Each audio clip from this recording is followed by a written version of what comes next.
Hi, it's Steve. Today we'd like to show you how to change the door gasket on your refrigerator. It's a really easy job. Let me show you how we do it. Now there are basically a couple of methods that you can use to change that gasket. You can attempt to put it on with the door still attached to the refrigerator. Simply remove the bins and any items that are in it, take the gasket off, and then fit the new one into place. You may find it a little difficult along the bottom or along the back edge due to it being mounted to the refrigerator. You can also take the door completely off of the refrigerator by removing the hinge cap and taking the screws out and secure the hinge to the cabinet. And that's the method that we're going to use today, just so that you have a better idea of how that gasket fits on place. So we'll begin by taking the hinge cap off of the door, whether it's left or right. On this model, the gasket fits both sides. We're going to use the right-hand door, so we'll take that hinge cover off first, remove the single 1/4" hex head screw, remove the hinge cover. Below that hinge cover are 3 5/16 screws that secure that hinge to the cabinet. Now, these are normally on there very tight, so you may need a socket and ratchet to loosen them, or just a nut driver.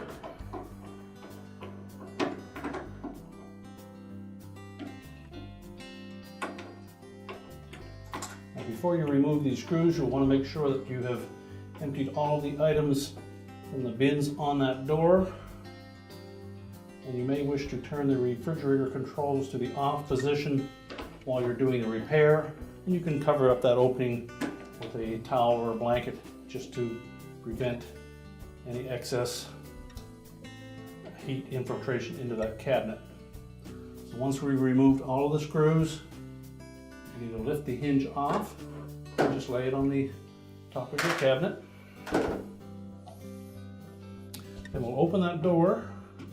We'll lift up slightly on it to lift it off of the center hinge, and then we'll set that on a suitable work surface where we can change out that gasket. Now we've chosen to remove the door completely from the refrigerator just so that we can show you the exact method for exchanging that gasket. As mentioned earlier, you can attempt to do this repair with the door still mounted to the refrigerator. So we begin by taking one of the long sides on that gasket, and we're going to pull it away from the interior liner. This interior liner is foamed in place into the outer door panel, and there's a little gap all the way around the perimeter that a rib on this gasket fits into. So we're simply going to pull it out in one spot, and you'll see that there is a hard or rigid plastic rib that tucks into that opening and fits into that little channel on the inner door panel. We'll just pull that out all the way around the corners. Use some caution that we don't damage that inner door panel.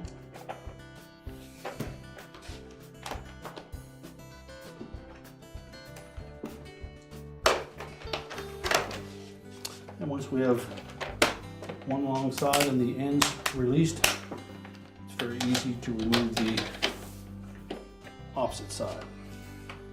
We can then discard that old gasket. Now, when installing that new gasket, what we want to make sure of is you'll note that there is an extra long flap on one side of that gasket that is not on the opposite side. That extra piece fits on the non-hinge side, so make sure you have that lined up properly. This will be our hinge side with the holes top and bottom, and this is our non-hinge side. Again, you'll note that the shape of that rigid rib that runs the full perimeter of the gasket. And you'll note that the corners will separate to allow easier installation. So begin by laying it roughly in position.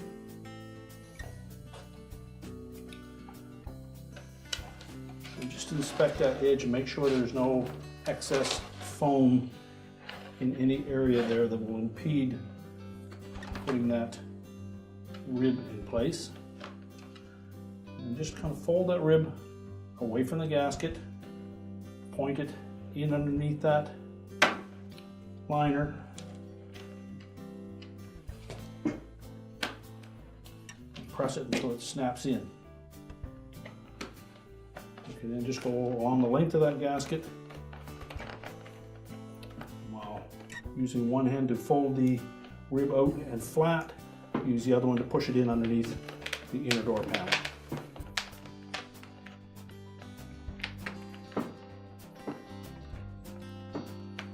Work your way into one corner, and then you can slide that gasket down so the corner lines up. At that point, we'll take the short side of the gasket, we'll use the same method. We'll roll that rib out flush, tuck it in underneath that inner door panel.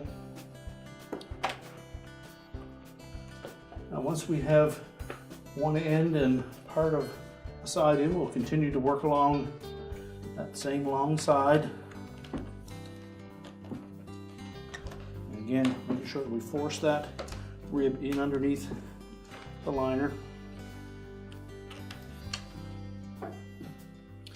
Now if you run into a spot where the rib doesn't want to tuck in there easily, just fold it back to see what might be impeding that.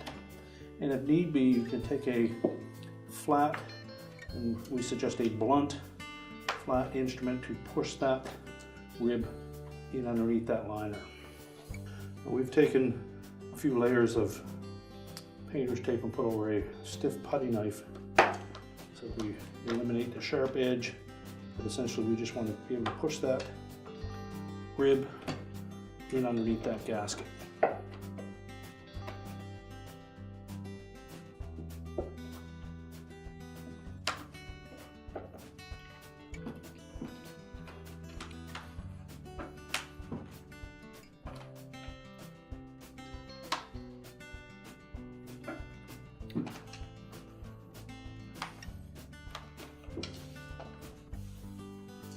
Now as we approach the opposing corner, we're going to make sure that we have that gasket pulled firmly down to that corner. Take up any slack that may be in the middle. And then we'll fold that rib in underneath the bottom edge in this case.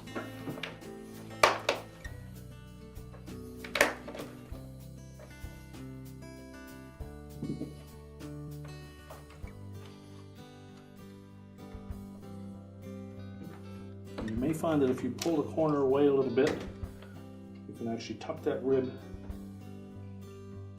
beneath that liner by starting right in the corner.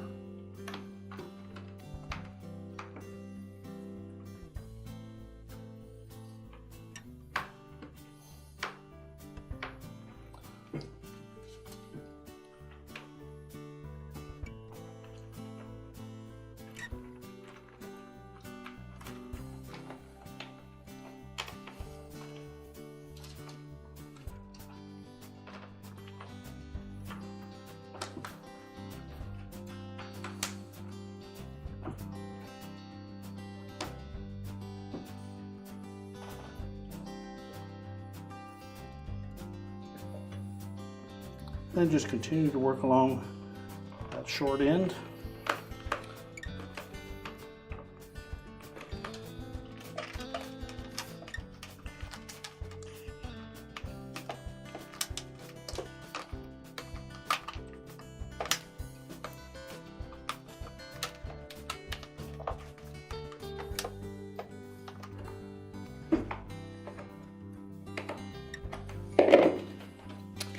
And as we get closer to that next corner, we'll want to make sure that we pull that around enough that we line it up properly.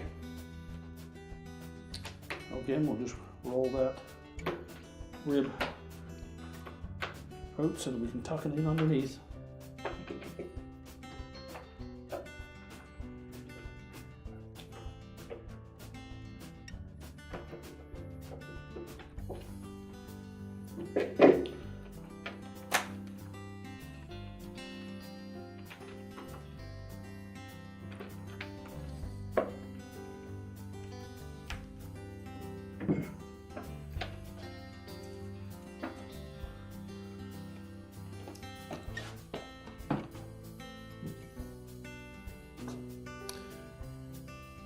Once we've gotten around that corner, we'll just continue to tuck that rib in.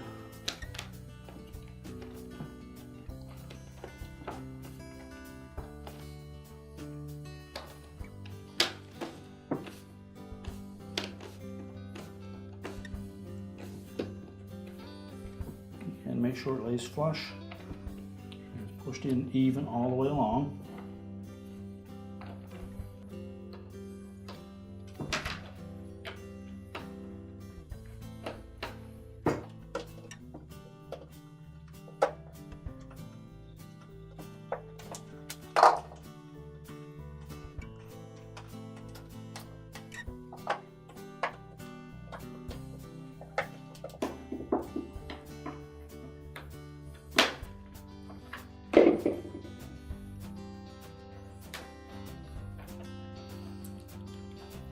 Now as we approach that last corner, again we're going to want to pull a little bit of that slack out of the middle without disrupting the far corner, enough that we can pull it right up and even with the liner at the top.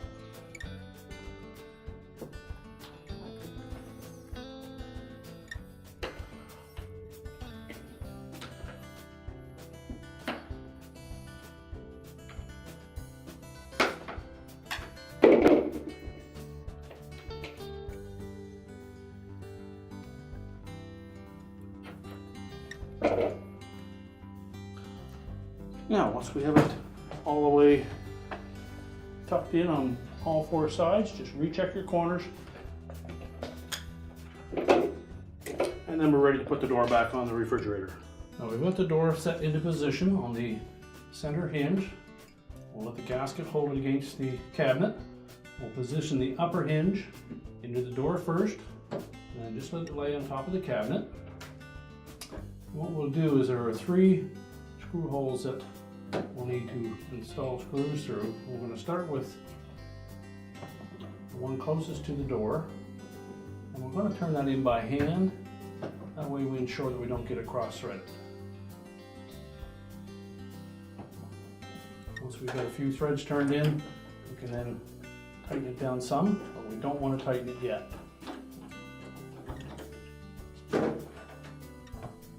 As we adjust that door, you'll see how the hinge will move. The next screw that we'll put in is this one in the rear corner. Again, a few turns by hand to make sure that we don't have to cross-thread it.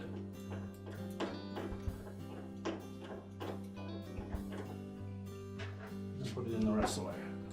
The last one has a little bit of a slotted opening in the hinge to allow for some movement.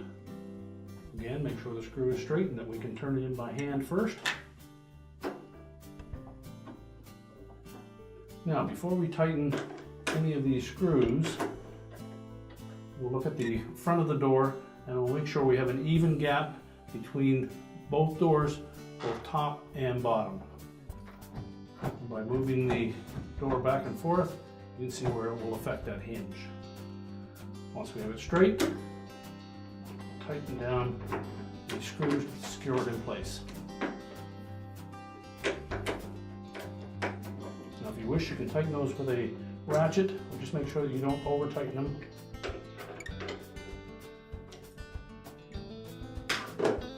Now once they're secure, we'll line up the hinge cover. You'll see there's one screw hole left.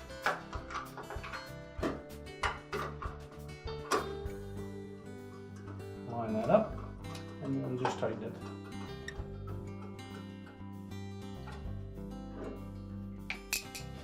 And then just check the movement of the door. Now that we have the gasket on straight and we've made sure that our doors are lined up properly, your repair is complete.